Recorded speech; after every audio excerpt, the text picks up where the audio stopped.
Olá, gente. Hoje é dia de falar sobre o ENFJ não saudável, protagonista. E, bom, a gente sabe que quando a gente está na dor, quando a gente está estressado, as nossas funções cognitivas, elas ficam desequilibradas, né? Eu ia falar desarmonizadas, que eu acho melhor, porque a harmonia seria a melhor palavra para a gente falar em termos de saúde para as funções psíquicas da nossa personalidade. Então, um movimento onde a gente vai e vem, vai e vem. É claro que a gente dá preferência para algumas funções que a gente tem mais domínio, né? Estamos mais adaptados, mas é bom que haja esse ir e vir. E nem sempre vai ser da mesma forma. A nossa energia psíquica, ela não tem uma regra, né? Nós não somos robôs, nós somos gente. E aí vai muito das nossas experiências, do que a gente está passando hoje. A nossa energia, ora pode estar para fora, ora pode estar para dentro, ora estar funcionando de forma mais sensória, ora de uma forma mais intuitiva. E a gente bem sabe que isso não acontece ao mesmo tempo, né? Não tem como a gente estar utilizando a mesma função ao mesmo tempo. Então, ora eu preciso ser racional, ora eu preciso ser sentimental, né? E a energia psíquica vai se dar aí, ela vai fazer esse movimento, seja para fora, usando essa função, para dentro também. Falando do protagonista, a gente consegue então enxergar uma energia psíquica que está represada, seja na sua função inferior, seja na sua função dominante. A gente sabe que quando ela está paralisada, né, quando a gente fala de uma pessoa unilateralizada, que só usa ou usa muito mais uma função, a gente está pensando aí numa possível neurose. E aí cada personalidade vai demonstrar essas neuroses de formas diferentes, por conta dessas funções psíquicas que são diferentes, tá? Então, falando do protagonista, a gente sabe que é uma pessoa extremamente extrovertida. Aliás, uma das mais extrovertidas e carismáticas que tem das 16 personalidades. E então, assim, a gente sabe também que ele ganha energia com pessoas. A gente pode pensar nessa pessoa num estado de estresse, por exemplo, agora na pandemia, se ele teve que ficar muito isolado. Existe uma vantagem em que ele pode ter acessado às suas funções introvertidas.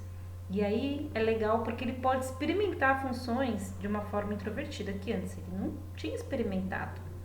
Mas é claro que tem um limite para isso, né?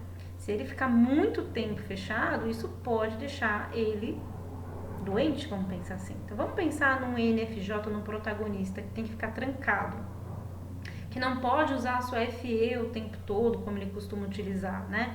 Ele vai entrar em contato mais com aquelas funções que são introvertidas. Então a gente está falando da intuição introvertida, tá? E até a função inferior, que é introvertida, a gente está falando da racional introvertida. E o problema é que se ele for utilizar muito a função inferior à racional introvertida, a gente está pensando que ele pode entrar de fato numa neurose, né? Porque ele não sabe diferenciar muito bem essa função. E aí a gente pode ver uma pessoa que vai. É interessante ver o INFJ usando muito a sua função inferior, porque como ele não usa bem, pode ver que você, se você for INFJ, você vai ver que você fica muito irritado. Aliás, a função inferior, como diz a Von Franz, ela é vista como o inferno para a pessoa. E se você vivencia isso uma vez ou outra, é uma coisa. Agora, se você vivencia isso todos os dias, então vamos pensar que o protagonista, isolado em quarentena, ele está no inferno. Porque ele perde muita energia, ele ganha energia com pessoas. Então a gente está falando de uma pessoa que vai ficar triste, né? Ainda mais se ela for usar a tal da racional introvertida, a gente está pensando numa pessoa que começa atitudes não muito lógicas. Talvez se você for uma pessoa racional, introvertida, dominante, isso não seja um problema, né? Você vai conseguir diferenciar do que é lógico e do que não é. Mas um protagonista usando excessivamente a sua função racional introvertida, e do jeito que ele não sabe diferenciar, a gente está vendo uma pessoa que pode muitas vezes ser o oposto do que ele demonstra para as pessoas. Se você imagina um NFJ carismático, simpático, né, por conta dessa FE, você imagina como que é o oposto. Essa é a sombra dele, que por vezes aparece, tá? Pensando num NFJ num estado normal aí, né, saudável, ele por vezes vai demonstrar essa sombra, normal, né? Então aquele cara que agrada a todo mundo, de repente ele solta um negócio, um julgamento que não tem lógica, mas ele acha que está sendo lógico e frio, né? Assim, frio no sentido maduro, mas não, né? É muito comum você ver, às vezes, um apresentador, alguém famoso que é muito carismático, de repente soltar, sei lá, vou dar um exemplo bem ruim que eu vi uma vez na mídia, que eu acho que é uma pessoa sentimental extrovertida, que pegou e falou que a AIDS tinha a ver com os gays. E depois ela se arrependeu, claro, porque ela percebeu que o que ela falou foi um absurdo. Mas você vê, é interessante como essa função é rebaixada, né? Se a pessoa não toma cuidado, ela fala umas bobagens, né? Porque ela estava tão ali na hora entretida com a plateia, com as pessoas, olha só, a FE, né, usada em excesso, que ela não parou para prestar atenção que o que ela falou não teve lógica, né?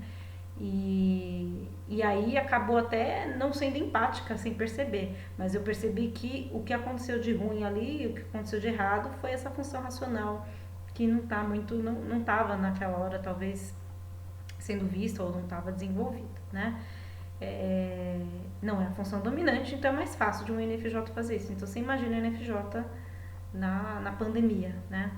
E tanto é que é muito comum você ver pessoas públicas que têm essa personalidade, acho que são as pessoas mais fáceis da gente ver, que além de falarem bobagens, né, falarem alguma coisa que não faz sentido, que não tem lógica, quando elas estão estressadas, elas tendem a fazer isso várias vezes, e aí você fala, nossa, que esquisito. Mas tem uma outra característica que denota, que é quando elas ficam robóticas, né? Então elas são aquelas pessoas parças, e aí parça, não sei o que, nananã, e quando eles estão estressados, eles usam isso o tempo todo, mas chega num ponto que a gente não gosta, né? Que a gente percebe que tá forçado, mas ele usa isso porque ele sabe que isso faz as pessoas, né? É o que fez ele, né, ser gostado pelas pessoas. Político faz muito isso. E aí é um típico diplomata, né? Só que é aquele diplomata falso. E aí você vê que ele está usando demais essa FE. E a gente sabe que quando a pessoa está usando demais a função sentimental extrovertida, existem outros problemas sérios. Um dos problemas, dando nomes agora, né, aos problemas, vamos pensar em dependência emocional. Porque vamos pensar numa função sentimental usada em excesso. Não é só pela questão de parecer robótico, isso é só um sinal de que ele não está bem. Mas a gente pensa numa pessoa que pensa demais no que os outros vão sentir, a ponto da FI dela quase não existir. A energia psíquica dela só tá voltada para o outro. Por isso que eu acho que a pandemia foi bom para essa personalidade. Porque é um momento que ela teve que ficar consigo mesma, sabe? Ela teve que olhar para dentro. E aí não é só a função inferior. A gente não pode olhar só para a função inferior como sendo algo ruim, né? Que vai prejudicar, que vai... Não, mas a gente tem que pensar na própria função invertida.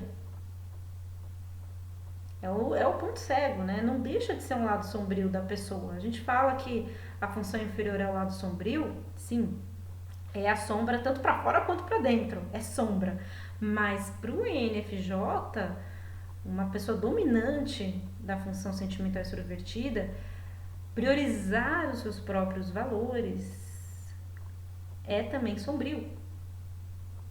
Ficar quieto e ouvir o que está sentindo, entrar numa sessão de terapia e falar o que está sentindo, ele está pegando essa energia psíquica que está em função do outro, que está sendo colocada, está sendo projetada, né? Ele tem que fazer o contrário, ele tem que pegar ela, puxar e pôr para dentro, entendeu? É difícil? É difícil. Ele consegue fazer? Claro que consegue. Eu atendo pessoas sentimentais extrovertidas. E é muito legal, porque na terapia, uma das coisas que a gente faz é isso também, né? Conseguir trazer a pessoa pra dentro. Usar um pouco mais a sua FI, né? Que não é o comum. É claro que ele não vai fazer isso sempre, né, gente? A gente nunca pode esquecer do que é natural para a pessoa. Aquilo que é natural é mais saudável até. Mas em alguns momentos é legal que ela use. De novo, ela vai querer usar, né? Às vezes uma situação vai fazer ela usar também, mas o querer é o mais legal quando o ENFJ fala, nossa, eu preciso me olhar, eu preciso pensar nos meus sentimentos também, não só do outro. Que se ele não tomar cuidado, ele acaba ficando só, tem essa dependência emocional, né? Fica esperando a validação do outro. Então é a validação da plateia, a validação do público, e por vezes você vê uma pessoa que, se não tomar cuidado, ela nem é mais protagonista, né? Da própria vida, ela é protagonista da vida dos outros. Ela tá defendendo tanto os outros que não olha para si. Então a dependência emocional é uma coisa que pode acontecer aí nessa pessoa, né? Que ela pode desenvolver. Então precisa tomar esse cuidado, né? E aí é isso. Eu acho que são pessoas brilhantes, são pessoas muito carismáticas, que têm um perfil extrovertido, assim, até por muitas vezes invejado por muita gente, né? Porque não é tão simples, né? Tem que ter a personalidade para conseguir ganhar energia com tudo isso, né? Com toda essa disposição. Mas é importante ter esse movimento para dentro. Por isso que é legal ser uma pessoa que está com alguém mais introvertido. Que ela possa, com esse parceiro, essa parceira, aprender a se conhecer mais, né? A se gostar mais. Os opostos se atraem justamente por isso, para que possa haver esse aprendizado com o outro, né? É muito bacana. Então é isso, gente, o vídeo de hoje, espero que gostem, deem o seu like, ative aí o sininho, né? Se inscreva no canal e se prepare para as próximas. Estou aqui guardando as ideias que vocês estão me dando para poder fazer vídeos com temas diferentes, né? Tá acabando agora os vídeos dos saudáveis, não, desculpa, dos tipos. Agora acho que só falta o ESFP, o animador e mais algum talvez. E os não saudáveis eu tô aqui, ó, ENFJ. Vamos pro próximo na próxima semana e vou lançando os outros temas aos pouquinhos. É isso, gente. Um beijo. Até mais.